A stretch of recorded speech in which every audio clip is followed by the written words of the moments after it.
Cactus? Yes, yeah. I'm looking for the Cactus house. Do you know where it is? The Cactus house. You go here. Wait a moment. Follow me with the car.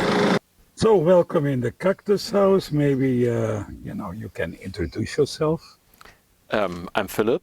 I'm 40 years old. I arrived a couple of days on the bike ago. I like staying here. A bike with an electric motor? No motor. There's not very much plugs where I normally stay the night. Okay, maybe you can, tell the viewers how long do you drive bikes like this? Now I've been driving for 2.5 months from Germany, and I've been doing long bike tours the last 3 years. Wow, that's so long. And can you maybe tell me about your trip so far this year? You said 2.5 months ago you started, and which countries did you visit? I started in Germany, and by now it's been 5,400 kilometers roundabout.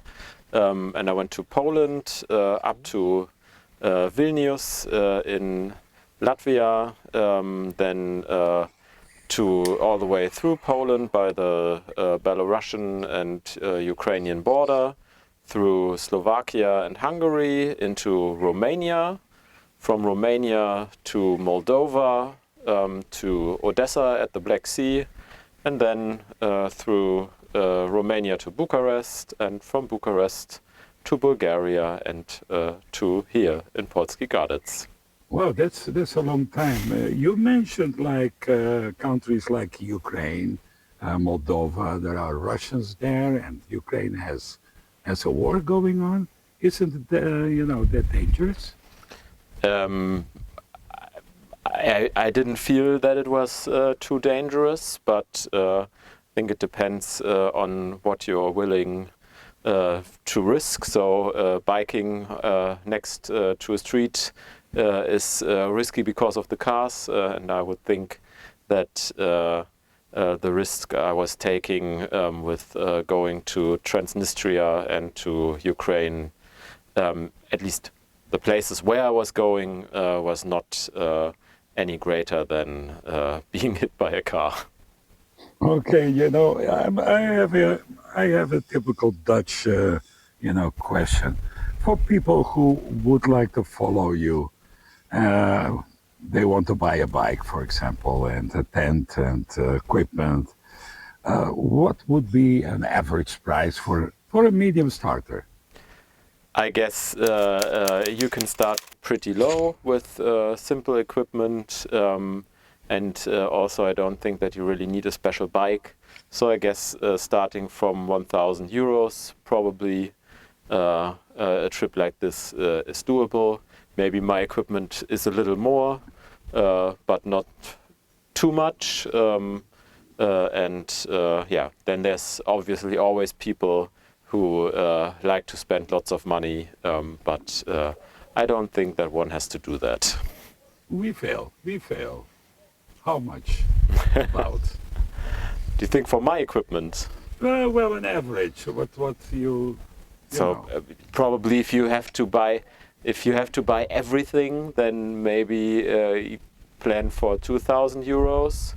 But I guess most people have a sleeping bag or some small tent, or everybody probably has a bike. So I think there's always something there. So, how well is it organized, bikes in traveling by bike, for example, in Europe or Asia?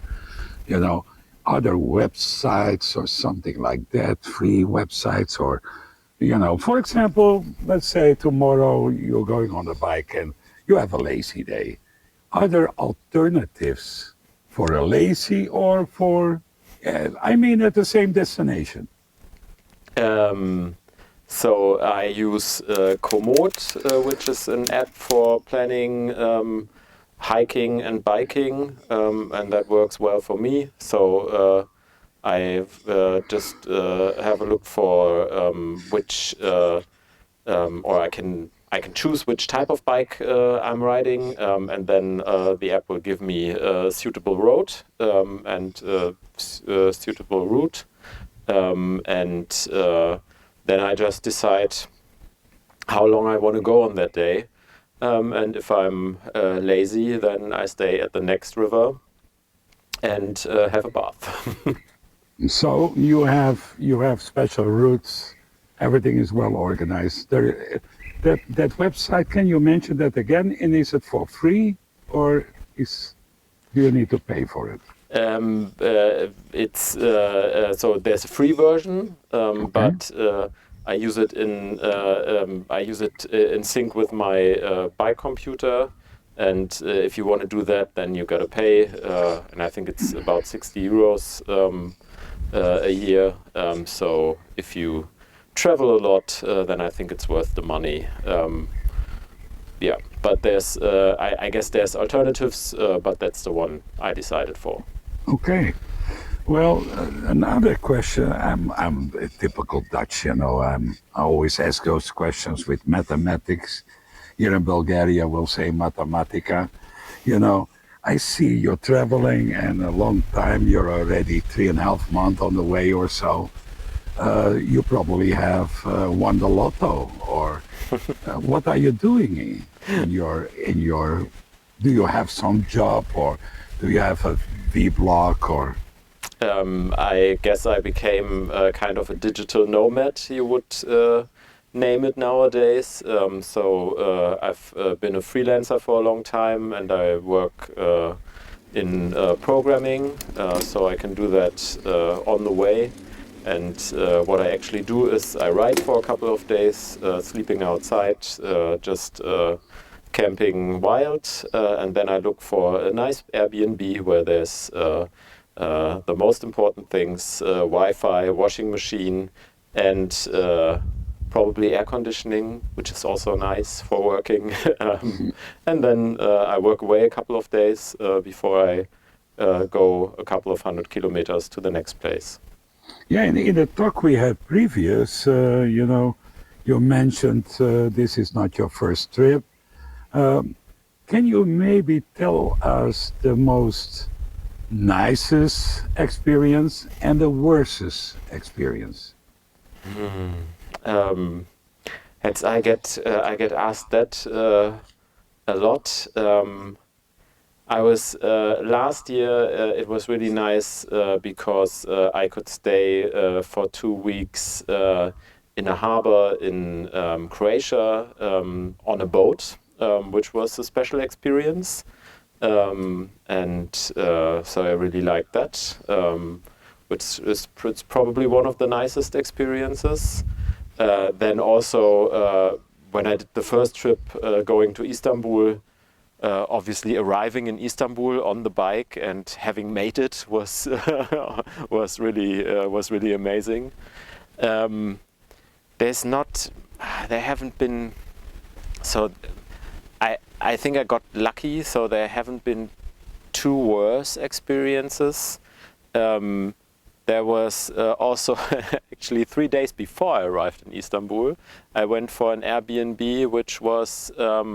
So run down that even I guess someone had smashed the toilet with so it was laying down in pieces. So it was so run down that was actually crazy. So I tried to get away from all the filthy stuff and put my camping gear out in the living room and thought, okay, one night will do, and then I leave the place again. So, yeah, other than that, I guess I was really lucky. Okay, but you know, Philip, with 2 P's, that is beautiful, how to spell it. Wasn't never a time, for example, that, you know, you said, what the fuck am I doing on the bike? My ass is sore, bad weather, cold, rainy. Yes, of course. But I would say it's normal in life, and I would also say when I'm at home trying to live a normal life, I ask myself that question a lot more than when I'm on the bike. Yeah. Okay. Is there, for example, in Europe or maybe in Germany, or is there some websites where bikers contact with each other, like on social media, like Facebook, X? And there's actually one interesting thing that I haven't used too much. It's called warm showers. And it's like couch surfing for bike tourists. Okay. And I had a really nice experience in Vilnius meeting someone from that website. And it's, of course, smaller than couch surfing, but you meet like-minded people that share some of the same experiences. And yeah, sometimes you can spend the night or you get help repairing your bike. So that is something one should have a look on. Have you ever met another biker on the road? Yes, of course. It depends on where you go. So there's European long trip cycle routes. They're called Eurovelo. And if you go in one of those, you can be sure to meet other people who are doing the same, because yeah, it's just the roads you choose. And then yeah, it's pretty nice often because people often stop and you have a talk, or you just wave at each other, having the feeling that there's someone who's doing the same crazy stuff as you, and that it's often a nice feeling. How nice is it? Because we're quite close, you know, to the Turkish and the Greek border. It's by car around an hour, I guess by bike. And let me see your muscles. It's about 2.5 hours. You know, how is Bulgaria experience so far for you? I like Bulgaria. I haven't. It was. I have spent a lot of time in Romania, and Bulgaria is just. I just go through a small part, more the eastern part. But so far, it's really nice, and I liked coming from Romania to Bulgaria because there were forests, and I went up to Buslucha, the socialist lost place on a hill. That was quite an experience. So it's been really nice. Great, thank you. One of the final questions, because maybe I with my stupid head, will remember another question, but what is your final destination for this year? What are your plans? How far are you going? So I always enlarge the tour when I'm getting closer to the next destination. So starting 2.5 months ago, the destination was Istanbul. So now I'm really close to Istanbul. So I have to think about how I will go on. And I'm planning for Tehran now. And if I stay in such a good mood as I'm in at the moment, then probably I will go even further east, and I would really love to reach China, but Wow. let's see if that's possible. Okay. So I don't say it too loudly. So, putting all the things so far, how long you think this year you will make in kilometers? Is there some place that you would prefer? Maybe if your plans, you told me you want to apply for a visa, right, for Iran? Because now there is a situation at the present of this date of recording. Of course, we don't know what will happen. Are there any alternatives maybe for you? Yeah, so leaving the European Union, there's always just an amount of days I will be able to stay somewhere. So for Turkey, for example, it's 90 days, and then I have to leave the country again. And above Turkey, there's also Georgia, and Tiflis would maybe be a place where I could imagine spending the winter. And they are giving away 1 year tourist visa on arrival to European citizens, so it would be pretty easy to just wait the winter there, see how the situation in Iran develops. But then also riding through Turkey is about 2,000 kilometers, I think. If I go as I normally go, not the straight line, then it's maybe 3,000. So riding those kilometers, a lot can happen with the current situation in Iran. And I hope that it's not going to go too crazy. So let's see what happens. Okay, you're already a couple of days here, my guest here. I wanted to thank you, and also, on behalf of all the viewers here, to share your experience. And I wish you a very well and a safe trip. Dankjewel, Peter. You're very welcome, willkommen. Entschuldige voor mijn Duits is wie Rudi Karel.